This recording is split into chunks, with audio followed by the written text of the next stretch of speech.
वही वीडियो देखो जो आए बिना ब्रेक के। अभी डाउनलोड करें तक ऐप। ये सिद्धासन है। दाहिने पैर को बाएं पर रख दिया, बाएं को दाहिने पर रख दिया, ये पद्मासन है। जो ऐसे भी ना बैठ पाए वो सुखासन में बैठ जाए और कम से कम 5-6 से लेकर के 10-12 हम प्राणायाम बताएंगे। इसमें से 5-7 प्राणायामों का चयन करने अपने आवश्यकता के अनुसार। प्राणायाम ये मैंडेटरी है, सबके लिए अनिवार्य, कंपलसरी है। जो यौगिक बाकी एक्सरसाइज जो होंगी, पोस्चर्स होंगे, वो ऐच्छिक हैं, वो वैकल्पिक हैं। आप उसमें से किसी भी एक ऑप्शन का सिलेक्शन कर सकते हैं, लेकिन भस्त्रिका, डीप ब्रीदिंग, कपालभाति, श्वास को बाहर छोड़ना और पूरे इंटरनल ऑर्गन्स को एक्सरसाइज देना। बाह्य प्राणायाम, श्वास को बाहर छोड़ करके बाहर होल्ड कर देना।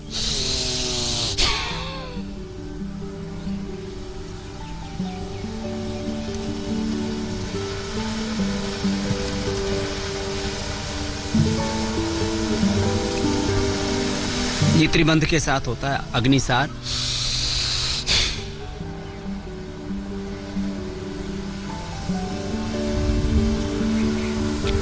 फिर गले, थायराइड के लिए, टॉन्सिल के लिए, कोरोना के लिए उज्जाई।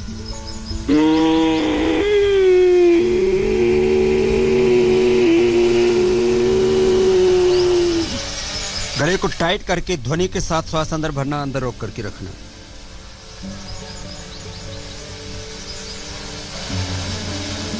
फिर दाएं आंख को बंद करके बाएं से छोड़ना,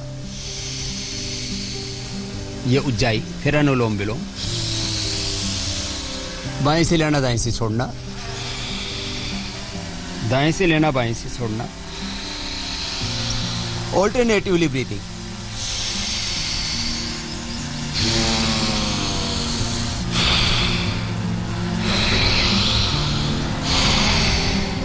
फिर भ्रामरी उद्गीत।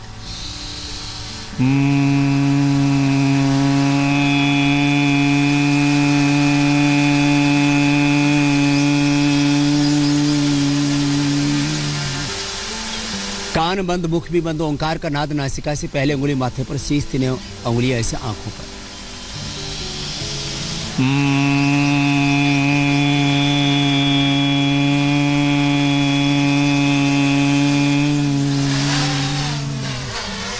उद्गीत।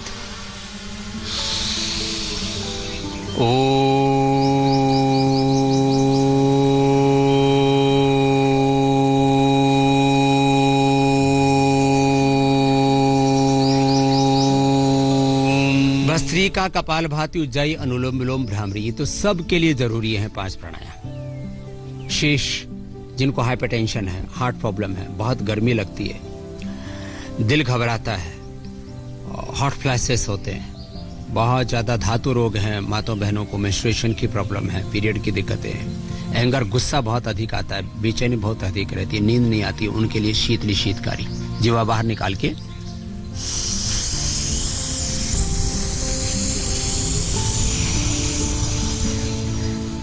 मुंह से सांस लेना, नाक से छोड़ना। रोक भी सकते हैं और बिना रोके लेकर के सीधा छोड़ सकते हैं। मुख से लिया, नाक से छोड़ दिया।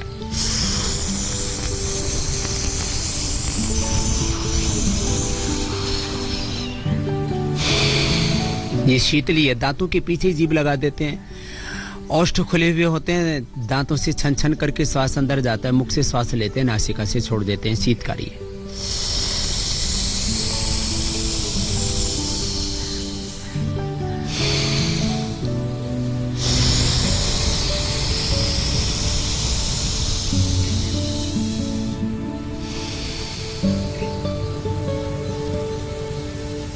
अनुलोम विलोम, भ्रामरी, उद्गीत, शीतली शीतकारी हाइपरटेंशन के लिए बहुत जरूरी है। और फिर बाएं नाक से श्वास लेना, यथाशक्ति रोक करके दाएं से छोड़ देना। बार बार बाएं से लेना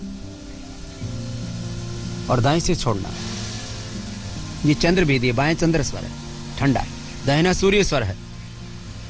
दाएं से लेना, अंदर रोक के रखना, बाएं से छोड़ना। दाएं से लेना, बार बार अंदर और बाएं से छोड़ना। तो ये सूर्य बेदी, ये गर्मी प्रदान करता है, उष्णता प्रदान करता है। जिनको कोलेस्ट्रॉल बढ़ा हुआ है, मोटापा बढ़ा हुआ है, जिनको कोरोना है, उनके लिए अच्छा है। जिनको हाइपरटेंशन है, हार्ट की प्रॉब्लम है, एंजाइटी, डिप्रेशन है, उनके लिए चंद्रभेदी अच्छा है।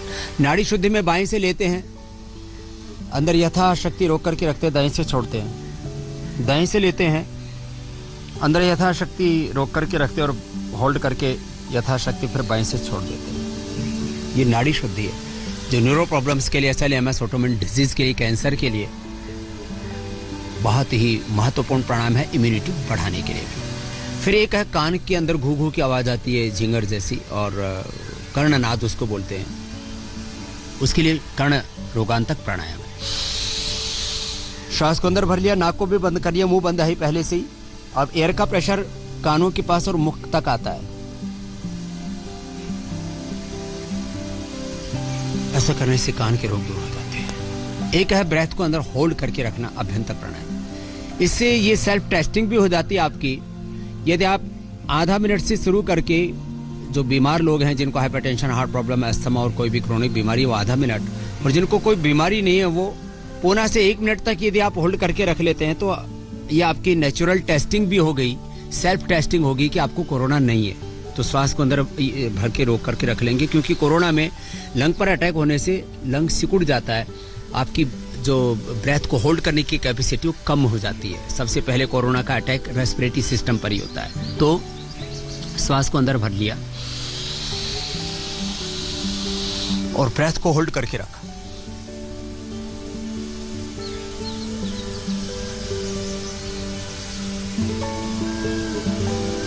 मैं ऐसे 2 से 2.5 मिनट तक होल्ड करके रख लेता हूं और मैं ऐसे छोड़ देते हैं।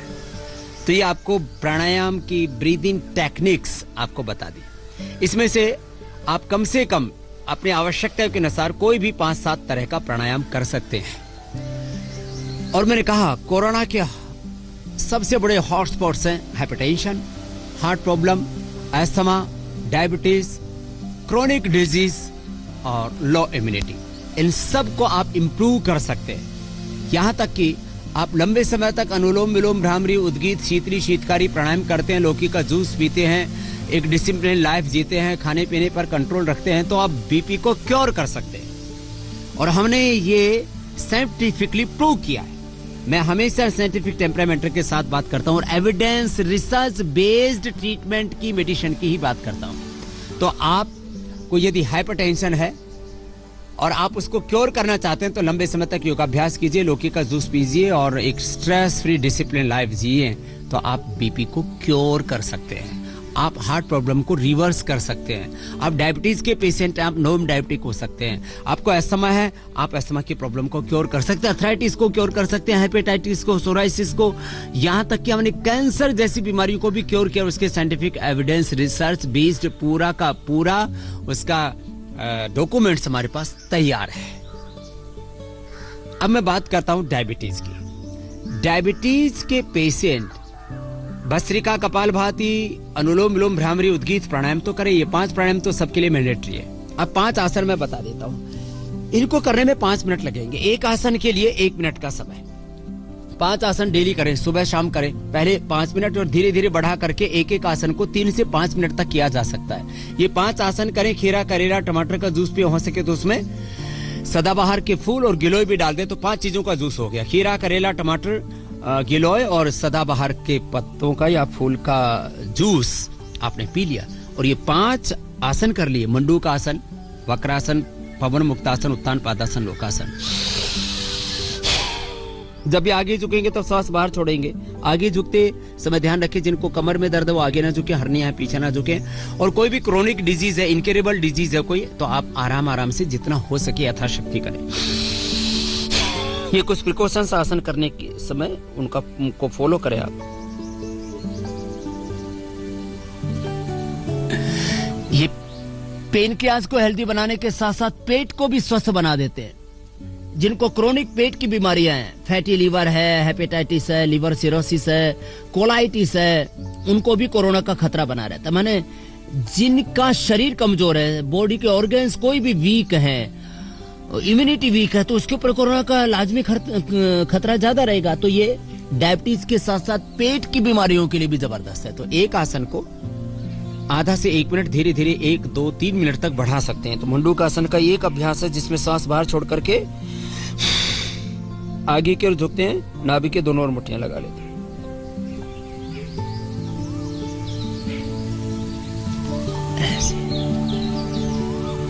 एक पोजीशन में जब 1 मिनट तक रुकेंगे तब डायबिटीज, चाहे वो क्रोनिक डायबिटीज है, चाहे वो जेनेटिक डायबिटीज है, चाहे वो गलत खान पान से डायबिटीज हुई है, स्ट्रेस से, किसी भी कारण से आपको डायबिटीज हुई है, नॉन कम्युनिकेबल डिजीज है ये। इसके मुख्य कारण है जेनेटिक रीजंस और बाकी एनवायरमेंटल, आपके लाइफस्टाइल, आपका खान पान, आहार, विचार, वाणी, व्यवहार, स्वभाव, आचरण कैसा है, उसके ऊपर डिपेंड करता है। किसी भी कारण से आपको डायबिटीज हुई है तो सबसे पहले उसका पेनक्रियाज पर असर आता है। पेनक्रियाज के बीटा सेल्स डीजनरेट हो जाते हैं, उसको रीजनरेट करता है। दूसरी तरह से ऐसे भी कर सकते हैं, बाएं हाथ के हथेली नाभि के ऊपर, दाएं उसके ऊपर, सांस बाहर छोड़ के आगे झुक जाते हैं।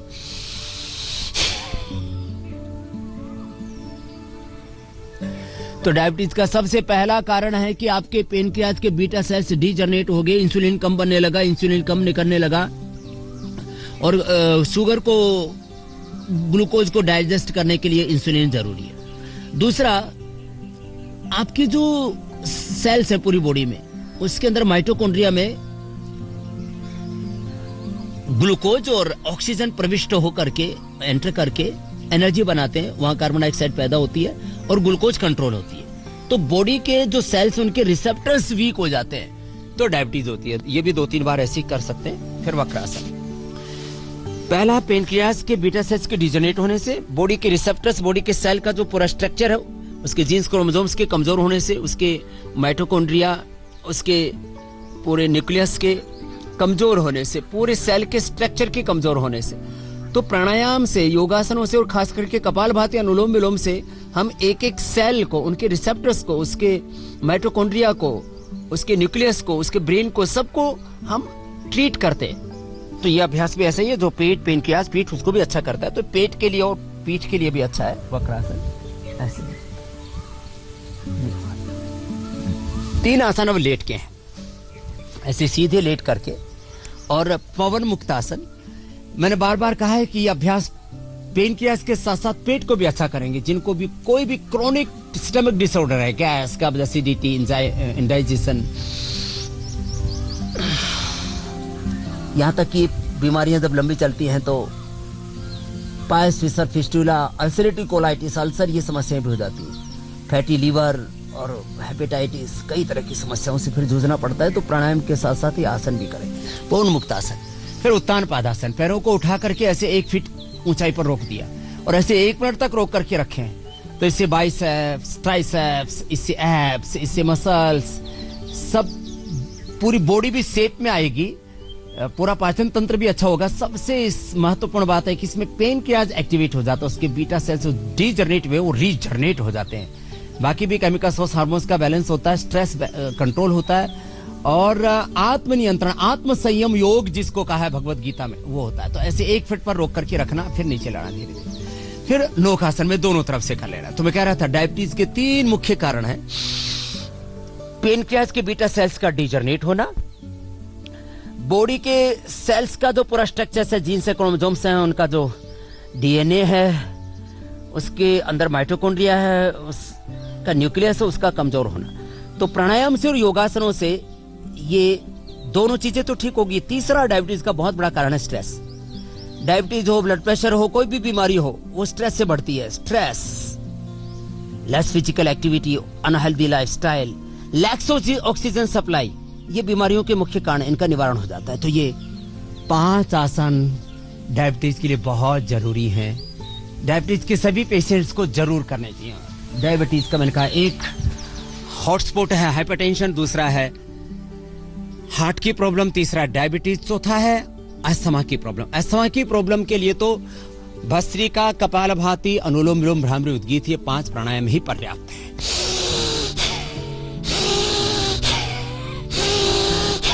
जब आप 5 मिनट ऐसे करेंगे सामान्य, मध्यम या तीव्र गति से अपने सामर्थ्य के अनुसार, 5 से 10 मिनट कपालभाति करेंगे,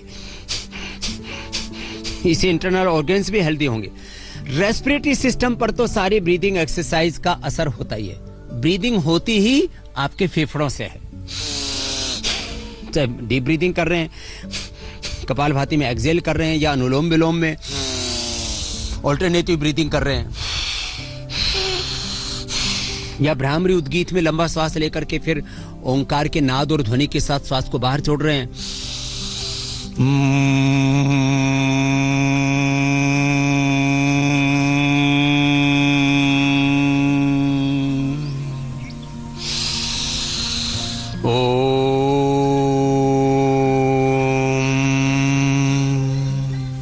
ये पांचों प्राणायाम ज्यादा वक्त तक करें। भस्त्रिका 5 मिनट, कपालभाति 10 से 15 मिनट, अनुलोम विलोम 10 से 15 मिनट, भ्रामरी उद्गीत 5-7 बार किया तो आप अस्थमा से मुक्त हो जाएंगे।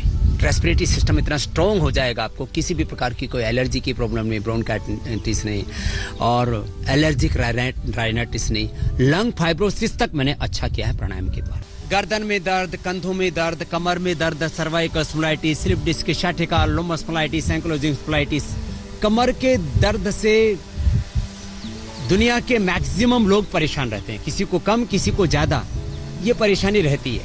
उसके लिए भी योग बहुत ही महत्वपूर्ण है। अंगूठे अंदर, अंगुलियां ऊपर, और ऐसे हाथों को यूं घुमाने से, कंधों को इस प्रकार से घुमाने से, ये हाथों को सिर के पीछे से खींचने से, ये ऑफिस में भी कर सकते हैं, फ्लाइट में भी कर सकते हैं, यात्रा के दौरान भी कर सकते हैं। ये गर्दन के लिए, कंधों के लिए, सर्वाइकल स्पॉन्डिलाइटिस पेन के लिए बहुत जबरदस्त अभ्यास है। गर्दन को भी दाएं बाएं ऐसे झुकाने से, पीछे की ओर झुकाने से, दाएं बाएं और ऐसे घुमाने से गर्दन अच्छी हो जाती है। ऐसे कंधों को जितना मूवमेंट देंगे उतना ही ब्लड का एनर्जी का फ्लो अच्छा रहेगा। और एक अभ्यास होता है, अंगूठों को ऐसे मिला करके, मुट्ठियों को बंद करके, उंगलियों को पीछे से मिला दिया और ऐसे सामने खोला और वापस ले आए। ये बिल्कुल इजी एक्सरसाइज है, खास करके कंधों और गर्दन के दर्द के लिए। अब उष्ट्रासन, ये बहुत ही जबरदस्त है। इसको ऐसे वज्रासन से सीधी एड़ियों पर बैठ गए, पंजों को खड़ा करके, और ऐसे अंगुलियां बाहर, अंगूठे अंदर रख करके कमर को ऊपर उठा दिया, गर्दन को पीछे की ओर ऐसे झुकाया। ऐसे कर सकते हैं। दूसरा इसका ऐसा तरीका है, ये इस तरह से भी कर सकते हैं।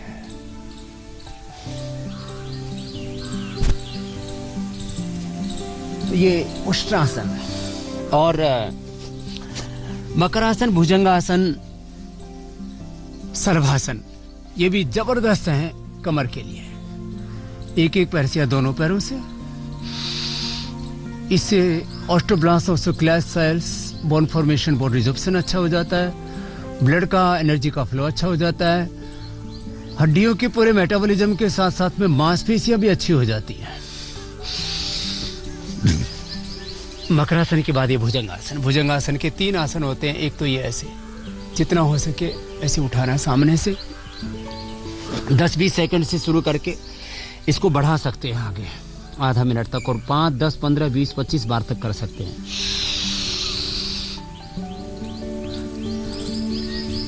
यह आसन भी ऐसे पहले धीरे धीरे करें और बाद में इसको 10, 20, 25, 50 बार तक ऐसे करके अपनी कमर को, रीढ़ की हड्डी को पूरा मजबूत बना सकते हैं।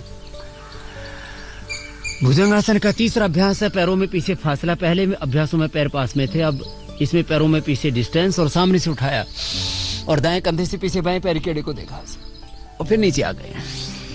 ऐसे ही बाएं कंधे से पीछे दाहिने पैर की हड्डी को देखा ऐसे और फिर नीचे आ गए। ऐसे ये 3 अभ्यास तो सभी कर सकते हैं भुजंगासन का। वैसे चौथा अभ्यास भी है, ऐसे सामने से उठा देते, पैर पीछे जमीन पर होते हैं जितना बन पाए। फिर शलभासन, एक एक पैर को पीछे से उठाना, नीचे लेकर के आना। जिनको कमर में दर्द है पहले 5 से 10 सेकंड से ज्यादा न कर पाएंगे, अभ्यास के द्वारा कर सकेंगे।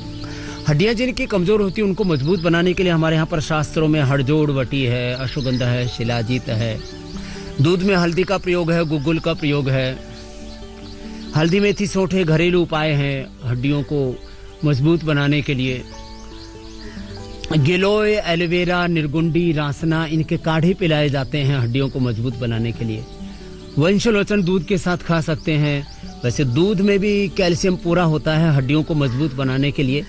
ऐसे फिर सलभासन के बाद में ये धनुरासन भी कर सकते हैं। ऐसे दोनों तरफ से उठा दिया, जिससे जितना बन पाए उतना कर लिया।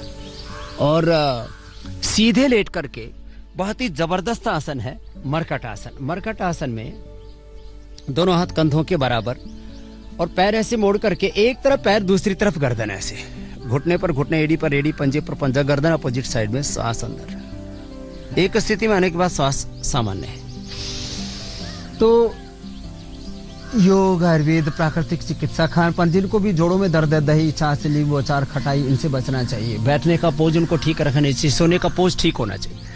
99% लोग कमर झुका करके, गर्दन झुका करके बैठते हैं। इसी के कारण से लोगों को 30, 40, 50, 60 साल की उम्र में मेडिकल साइंस में बोला जाता है कि कोई ऐसा व्यक्ति नहीं जिसको कमर में दर्द ना हुआ हो। या तो आपको हुआ था, या कमर दर्द हो रहा है, या होगा, क्योंकि आप इसी तरह से कुछ काम करते हैं जो नहीं करने चाहिए।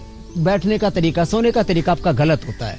मरकटासन के बाद वो भी बताएंगे आपको हम। तो मरकटासन के 2 अभ्यास हो गए। पहले में घुटने पंजे पास में थे, दूसरे में डिस्टेंस है, और तीसरे में पैर सीधे हैं और एक पैर को उठाए अपोजिट साइड के हाथ के पास ऐसे लेकर के चले जाते हैं। जितना हो सके बन पाए उतना करना है। ऐसे एक तरफ से फिर दूसरी तरफ से भी।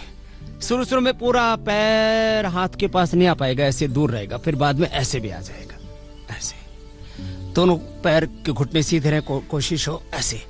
ये मरकट आसन बहुत ही जबरदस्त है कमर के लिए। फिर एक एक पैर को उठाना, नीचे लेकर के आना, जितना जिससे बन पाए उतना करना है। एक पाद उत्थान आसन। फिर अर्ध पवन मुक्तासन, एक एक पैर को ऐसे मोड़ना और घुटने को छाती से लगाना। ये लोअर बैक के लिए बहुत अच्छा होता है। तो मैं कह रहा था दही, छाछ, नींबू अचार, टमाटर, खटाई, इनका सेवन ना करें जिनको दर्द हो।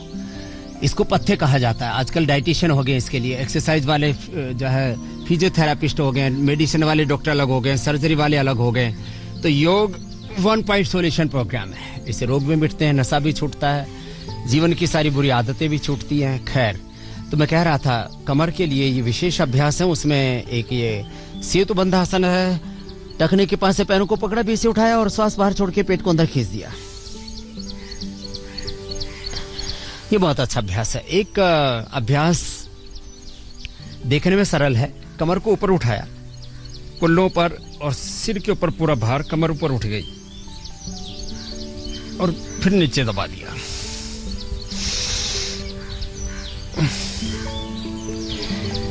मैं कह रहा था सोने के घर तरीके के बारे में बात कर रहा था। तो कैसे सोते हैं लोग? पैर पे पैर ऐसे रख लेंगे, माथे पर हाथ ऐसे रख लेंगे, छाती पर हाथ ऐसे रख लेंगे। ये सीधे जो सोएंगे तो पैर ऐसे रख लेंगे, कोई कहीं ऐसे लुढ़क रहे हैं, कहीं ऐसे लुढ़क रहे हैं। तो ये सही तरीके नहीं है सोने के। सोने का सही तरीका है सीधे सोए तो शवासन में सोए, उल्टे सोए तो आप ऐसे सोए, ये मकरासन में सोए। मकरासन और शवासन सोने के सही तरीके। अब सोते कैसे हैं लोग? इस तरह से सोएंगे। कुछ तो इससे भी ज्यादा और क्या गड़बड़ करते हैं, ऐसे सोएंगे तो ऐसे पैर ऐसे मोड़ लेंगे। कुछ तो पूरे छाती से ही लगा लेते हैं बच्चे ऐसे, इस तरह से, कुछ इस तरह से सोते हैं। ये सारे तरीके गलत है। आपको साइड में भी सोना है तो ऐसे कंधा रखा, या जो है कंधे के ऊपर ऐसे गर्दन 2-3 इंच का तकिया होना चाहिए, या फिर आप ऐसे हाथ हटा लें और जो है ऐसे ही सो जाए और पैर इतने मोड़े कि कमर में आगे खिंचाव ना आए। इतने, घुटने पर घुटना, एड़ी पर एड़ी। आप कहेंगे ये तो बड़ी प्रैक्टिस इसके लिए तो जरूरत है। तो प्रैक्टिस तो लगेगी, गलत अभ्यास हो रखा था। ऐसे आप सही तरीके से सोएंगे तो कमर में दर्द नहीं होगा। लॉकडाउन के दौरान युवा भी काफी परेशान नजर आते हैं, क्योंकि उनको जिम जाने को नहीं मिल रहा, दौड़ने को, खेलने को नहीं मिल रहा। तो फिजिकल एक्टिविटीज के लिए उनके लिए क्या ऑप्शन है? क्योंकि फिजिकल वर्कआउट के लिए जब आपको कोई ग्राउंड नहीं मिलता है, खेलने आदि को नहीं मिलता है, तो एक अलग ही तरह का स्ट्रेस पैदा हो जाता है कि एक्सरसाइज ही नहीं हो रही। तो उसके लिए एक स्वस्थ विकल्प आपको हम देते हैं। सूर्य नमस्कार तो सब जानते ही हैं, उसके 12 अभ्यास आप 25, 50, 100 बार तक कर सकते हैं।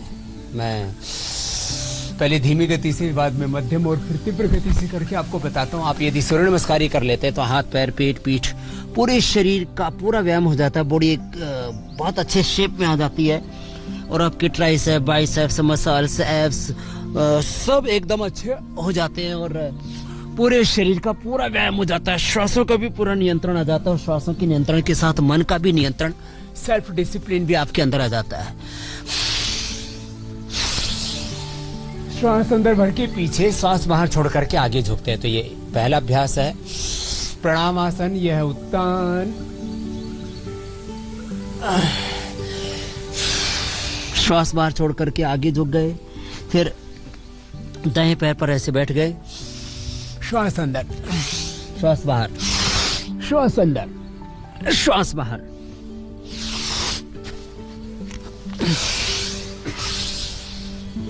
प्रणाम आसन, ऊर्ध्वस्थासन, पादहस्तासन, अश्व संचालनासन, पर्वतासन, साष्टांगासन, भुजंगासन, पर्वतासन, अश्व संचालनासन, पादहस्तासन, ऊर्ध्वस्थासन, प्रणामासन।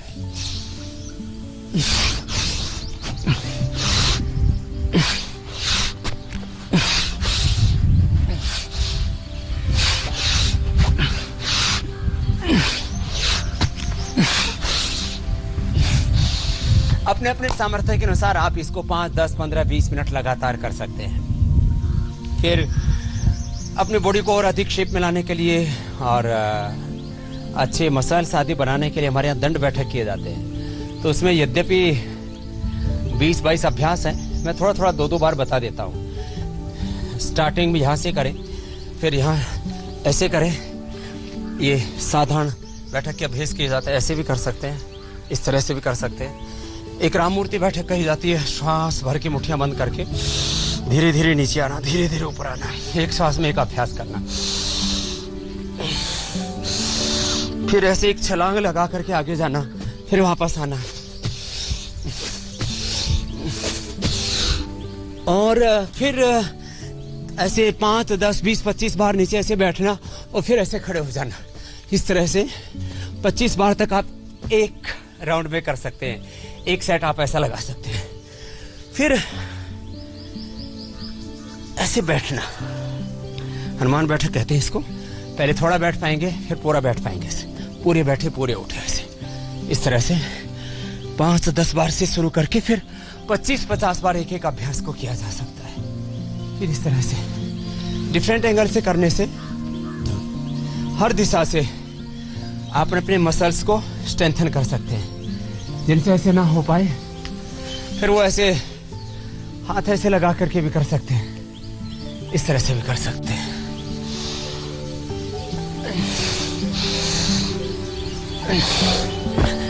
जवानों में तो इतनी ताकत होती है, थोड़ा बैलेंस भी बन जाए तो और अच्छी बात होती है। हम तो 1 सेकंड में ऐसे बैलेंस बना लेते हैं, इस तरह से, और ऐसे भी कर सकते हैं। तो ये भी एक अभ्यास है।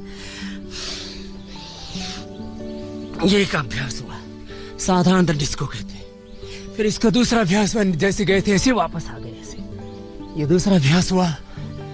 फिर ये तीसरा अभ्यास हुआ, डिप्स इसको हम उसमें भाषा में बोला जाता है ऐसे। फिर ये चौथा अभ्यास हुआ, इसको हनुमान दंड बोलते हैं। ऐसे आराम से ऐसे करना, और किसी में ज्यादा ही ताकत हो तो ऐसे पूरा फास्ट भी कर सकते हैं। फिर पीछे से पैर को उठाना, इसको वृश्चिक दंड कहते हैं। एक अभ्यास हुआ। फिर इसका दूसरा अभ्यास है ऐसे पैर उठाना और अपोजिट साइड में ऐसे ले आना।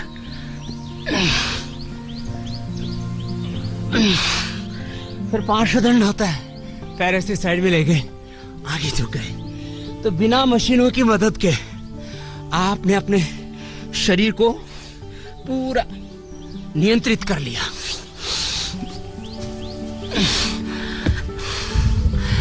इससे अगला दौर थोड़ा और जबरदस्त है, और युवा में ऊर्जा भी होती है, तो उनको तो करना ही चाहिए। इसको चक्र दंड कहते हैं। इस प्रकार से एक पैर को सामने लाते हैं और हाथ उठा लेते हैं, फिर दूसरी ओर से ऐसे।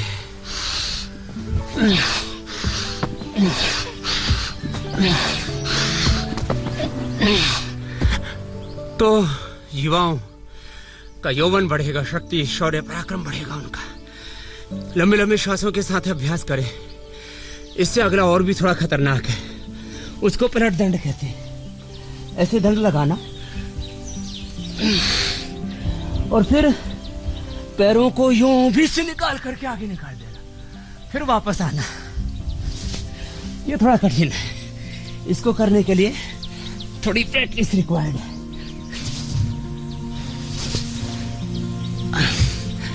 और फिर शेरदंड। शेरदंड के लिए हाथों को मजबूती से टिकाना होगा, पैरों को पीछे से उछालना होगा, गर्दन को सामने निकालना होगा ऐसे।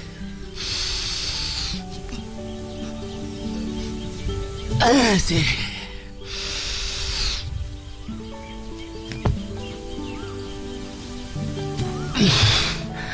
तो इसको 10-20 बार कर सकते हैं, जिसमें जितना दम हो।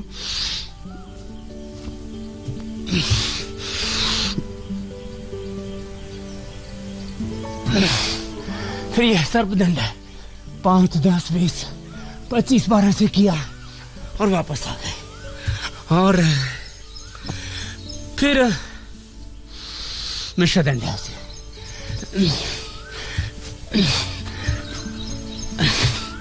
और फिर अक्सर आपने देखा होगा अखाड़ों में पहलवान ऐसे करते ही हैं, दंड बैठक दोनों साथ साथ हो जाते हैं। तो जवानों को ये दंड बैठक करनी चाहिए। जवान जो बच्चे सूर्य नमस्कार के साथ साथ 5 आसन कर सकते हैं। जवानों और बच्चों के लिए बड़े जबरदस्त है, क्योंकि बच्चे भी लॉकडाउन के दौरान घरों में ही हैं और उनकी फिजिकल एक्टिविटी ना होने से एक तरफ उनका शारीरिक विकास बाधित होता है और दूसरी तरफ उनको स्ट्रेस भी हो जाता है यदि फिजिकल एक्टिविटी वो ना करें तो बच्चों और जवानों को ये 5 आसन भी अवश्य करने चाहिए। पहले दीवार के साथ करें शीर्षासन।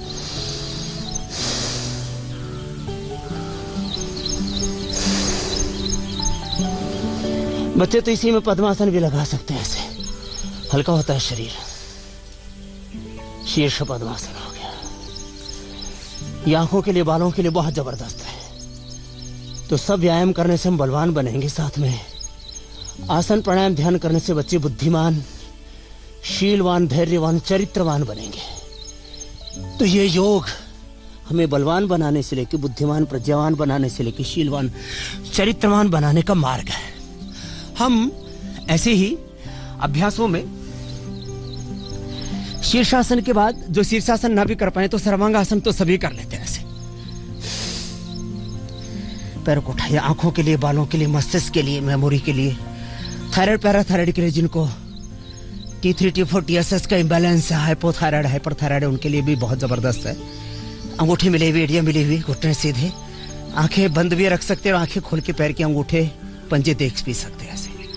फिर हलासन में पैर पीछे टिका देते, घुटने सीधे रखते, हाथ जमीन पर, हथेलियां जमीन पर। फिर चक्रासन, पैर मोड़ करके दोनों हाथ कंधों के नीचे रख करके शरीर को बीच से उठा देते हैं।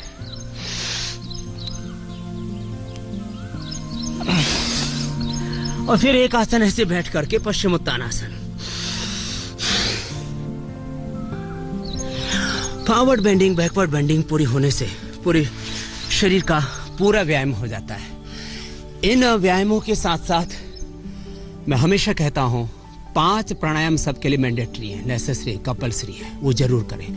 क्योंकि शरीर शक्ति के साथ हमारी प्राण शक्ति, ये प्राण शक्ति ही बेसिकली इम्यूनिटी है, यही प्रतिरक्षा तंत्र है। और जिसकी प्राण शक्ति सबल होगी उसको कोई बीमारी हरा नहीं सकती। मोटापा सब बीमारियों की मातृभूमि है। जिसको मोटापा है उसको sugar, heart problem, blood pressure, thyroid की बीमारी, घुटनों में दर्द, कमर में दर्द, यहाँ तक कि उसको कैंसर भी होता है। कैंसर सेल्स का खाना है फैट सेल्स। बीड़ी, सिगरेट, शराब, नमक, कॉफीन, ये सब कार्बन डाइऑक्साइड, ये कैंसर का खाना है। तो ये ज्यादा फैट है, ये भी कैंसर का खाना है। तो मोटापा सब बीमारियों की जड़। और आपने मोटापे को ठीक कर लिया तो इसका मतलब आपने बहुत से रोगों पर फतह पा ली। इसलिए मोटापा को इफेक्टिवली कम करना बहुत जरूरी है। यद्यपि ब्लड प्रेशर, शुगर, कोलेस्ट्रॉल आदि के लिए जैसे हम दवाइयां खाते हैं, ऐसे मोटापा के लिए कोई दवाई नहीं खाते। लेकिन ये नॉन कम्युनिकेबल डिजीज में सबसे डेंजरस डिजीज है और इससे आयु भी कम हो जाती है, हमारी प्रोडक्टिविटी भी कम हो जाती है, हमारी खुशियां तो कम होती हैं। और मोटा आदमी बेढोल भी हो जाता है, तो सब उसको मोटू मोटू कह करके मोटी मोटी कह के चिढ़ाते भी हैं।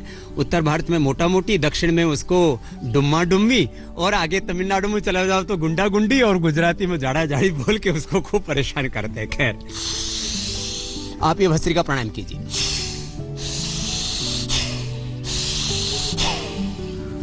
ये मोटापा के लिए भी, ये कैंसर के लिए भी, ये डायबिटीज के लिए भी, और ये नोमिनिटी के लिए भी, अस्थमा के लिए भी, सब बीमारियों के लिए जरूरी है भस्त्रिका। फिर कपालभाति पूरे इंटरनल ऑर्गन्स को अच्छा कर देता है, बॉडी की मेटाबॉलिज्म को अच्छा कर देता है। और कपालभाति, उज्जाई, सिंहासन आदि करने से थायराइड भी ठीक हो जाता है। तो किसी भी कारण से आपको मोटापा है, इसको ज्यादा कर सकते हैं आप, 15-20 मिनट, आधा घंटा कर सकते हैं। फिर उज्जाई, गले थायराइड के लिए, T3T4 TSH के बैलेंस के लिए जरूरी है।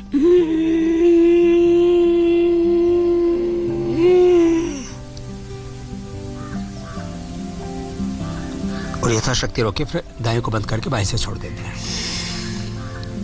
फिर अनुलोम विलोम, ये भी 10-15 मिनट करना। अच्छा, मोटापा मुक्ति के साथ साथ इससे व्यसन मुक्ति भी होती है, बीड़ी सिगरेट शराब छूट जाते हैं। Prolactin, cortisol, ACT, stress hormones कम हो zaate हैं। मैंने डायबिटीज के साथ साथ में स्ट्रेस फ्री के लिए भी बताया।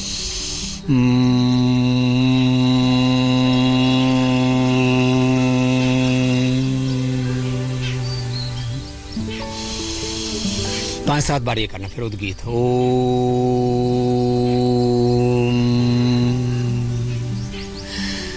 जिनको स्ट्रेस बहुत रहता है, नींद कम आती है, वो अनुलोम विलोम, भ्रामरी, उद्गीत कर लें। और सोने से पहले भी अनुलोम विलोम कर लें, अपने आप नींद आ जाती है। तो ये प्राणायाम तो जरूरी है मोटापा के। ये पेट यहाँ से जो बड़ा हुआ होता है छाती तक, और यहाँ थोड़ी भी डबल चिन तैयार हो जाती है, बहुत बेकार लगता है। पेट आगे से निकल जाता है, कमर आगे झुक जाती है। तो ये 25-50 बार करना है, धीरे धीरे करके।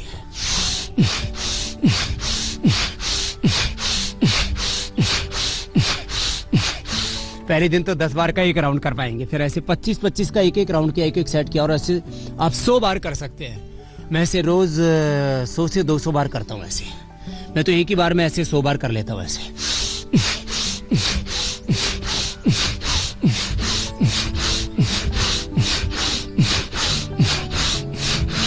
ऐसे ये पेट को कम करने के लिए, पेट को भी मजबूत बनाने के लिए, पीठ में भी दर्द हो जाता है, जिनको मोटापा होता है उनको। और ये 3 अभ्यास पर सीधे लेट करके, अर्धहलासन, पाद वृत्तासन, द्विचक्रिकासन, ऐसे पैरों को उठाना, नीचे लेके आना। जो दोनों से न कर पाए, एक से करना। लौकी का जूस पी लेना।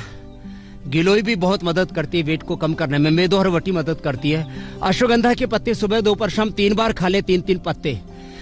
और खाने पीने में एक तरह के अनाज नहीं, मल्टीग्रेन।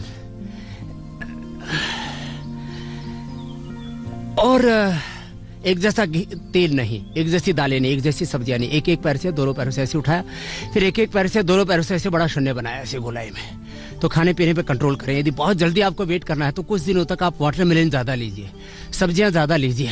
मूंग की दाल छिलके वाली कोई भी दालें, मिक्स दाल ले लें और उसका पतला सा सूप बना करके पिए। और घी, तेल, नमक, मीठा ये थोड़े दिन बंद कर दें या कम कर दें। और मैंने कहा कि अंकुरित सलाद, फल और थोड़ा बहुत मिश्रित दलिया, मिश्रित आटे की रोटी आदि, या जो भी जिसको जो पसंद है, इडली आदि, वो मिश्रित ले, एक जैसे उससे नहीं। दोनों पैरों से ऐसे कर सकते हैं। तो एक जैसा अनाज ना लें, अनाज कम खाएं। अनाज ज्यादा खाने से फिर अन्नमय कोश, वेट ज्यादा बढ़ता है। ऐसे पूरी गोलाई में ऐसे पैरों को घुमाएं और फिर साइकिलिंग, दोनों पैरों से एक साथ। खाने पर कंट्रोल करें। बहुत जल्दी कम करना है तो गोधन अर्क ले सकते हैं, 25 से 50 ml। इससे यूरिक एसिड कम हो जाता है, अर्थराइटिस कम हो जाता है, कॉन्स्टिपेशन, फैटी लिवर आदि की समस्या दूर हो जाती है। नमस्कार, मैं हूं अंजना ओम कश्यप। हमें उम्मीद है ये वीडियो आपको पसंद आया होगा। लेटेस्ट खबरों के लिए यूं ही देखते रहिए आज तक, और इस वीडियो के पसंद आने पर लाइक, शेयर एंड सब्सक्राइब करना ना भूलें।